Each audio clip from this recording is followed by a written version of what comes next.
સુરત પાટીદાર સમાજના અગ્રણી કે પટેલનું અગત્યનું નિવેદન. પાક ધોવાયા બાદ પીડિત ખેડૂતો માટે કરી અનોખી પહેલ. સમાજના અગ્રણીઓને મદદ માટે હાકલ. પાટીદાર તેમજ કોળી પટેલ સમાજના અગ્રણીઓને કરી અપીલ. પૂર પીડિત ખેડૂતો માટે વેદના વ્યક્ત કરતા સામાજિક અગ્રણી કે પટેલ. ફરીથી લોકોની વચ્ચે આવવાનું મન થયું એનું કારણ એ છે કે ગુજરાતના અંદર ખેડૂતોની જે અત્યારે પરિસ્થિતિ અને 6 મહિનાનું ચોમાસું થઈ ગયું. 6 મહિનાનું ચોમાસું થવાના કારણે ખૂબ મોટું નુકસાન ગયું છે અને કુદરતી આફત છે. મારું એવું માનવું છે અને મારે એવું કહેવું છે કે ખેડૂતોમાં મોટે ભાગે પાટીદાર સમાજ, લેવા પાટીદાર, કડવા પાટીદાર, આંધળા પાટીદાર, ઘણા બધા પાટીદારો અને કોળી પટેલો અને અન્ય પણ જો ક્ષમતા ધરાવતો પાટીદાર હોય તો એની અંદર લેવા અને કડવા પાટીદાર છે.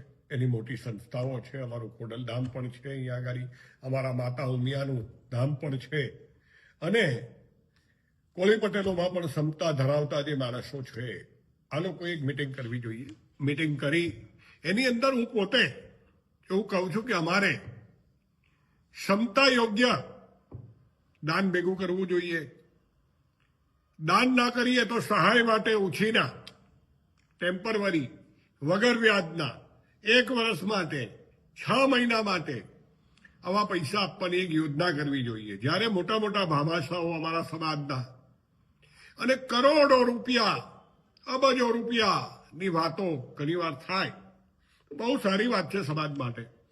તો આવા સમયે આ સમાજના અમારા જે પાટીદારો અથવા તો અમારા ખેડૂતના સ્નેહીઓ અને જે મૂડીપતિઓ જો આ એક મિટિંગ બોલાવે તો હું ચોક્કસપણે એવું કહું છું કે મારા સમાજના પ્રમુખો, સમાજના આગેવાનો, તમામ સમાજના આગેવાનો ભેગા થાય અને એની અંદર કંઈક કરવું હોય તો હું પણ એની અંદર યોગ્ય દાન આપવા તૈયાર છું, યોગ્ય રાશિ આપવા તૈયાર છું.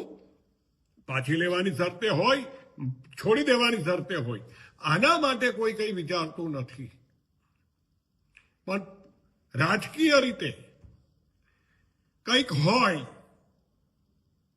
હવે એ નથી કહેવું કે અમારા સમાજના લોકો કેટલા કરોડનું દાન કરી શકે છે. મને યાદ છે કે 5 કરોડ રૂપિયાનો એક સૂટ પણ અમારા નરેન્દ્રભાઈ મોદીને આપ્યો હતો અને 100 કરોડ રૂપિયા લગીનું દાન કરનારા અમારા સમાજ આજે અમારો આ લાચાર ખેડૂતો માટે એકદમ ચૂપ બેઠો છે. એકદમ ચૂપ. ખબર નથી શું તમારું ચાલ્યું જશે, શું તમે સાથે લઈ જશો. મારું એવું કહેવું છે કશું જ નથી આવવાનું, પણ ત્યાં ન્યાય તોલાશે, ત્યાં સામે ઊભું રહેવું પડશે. માટે મારી 2 હાથ જોડીને વિનંતી છે કે આના માટે સુરત, અમદાવાદ, રાજકોટ, ભાવનગર, જામનગર જ્યાં પણ પાટીદારો છે બધા ભેગા થાય તાત્કાલિક, અને સમય ના આપવાનો હોય અને અઠવાડિયામાં 2 દાડામાં 5 દાડામાંનો નિર્ણય લે. જરૂર પડે મને બોલાવજો. સુરતની અંદર હું આવીશ અને અમારા સુરતના જે મોભીઓ છે એ બધા જ આપી શકે એવા ક્ષમતાવાળા માણસો છે. ખૂબ મોટું કામ કરે છે, બહુ સારા કામ કર્યા છે. તો એ લોકોને વિનંતી છે કે તમે તાત્કાલિક મિટિંગ બોલાવો અને આની અંદર આ રાશિ ભેગી કરી અને જે ખેડૂતોનું જે નુકસાન છે, અને આપણે તો સૌરાષ્ટ્રના છીએ, આપણને તો બધા ખેડૂતોની ખબર છે અને ગામે ગામનો માણસ સુરતમાં જે ખબર પડી જાય કોના ખેતરમાં શું આવ્યું હતું અને કેટલું નુકસાન છે એ પ્રમાણે આ નક્કી કરી અને એને કંઈક રાશિ આપણે કોઈ પણ પ્રકારે આપી શકીએ એવી મારી વેદના છે. હું જાહેર કરું છું અને મારા તમામ ખેડૂતના હિતે છું. સમાજના મોભીઓને કહેવું છે કે તમે આના માટે કંઈક કરો, નહીં તો આવતીકાલે સમાજ અને સિસ્ટમમાં આનો પ્રશ્ન પણ ઊભો રહેશે અને ઊભો રહેશે ત્યારે આપણે જવાબની અંદર શું કહેશું એ વિચારી અને આગળ ચલવો. હું તમારી સાથે. જય હિન્દ, જય ભારત.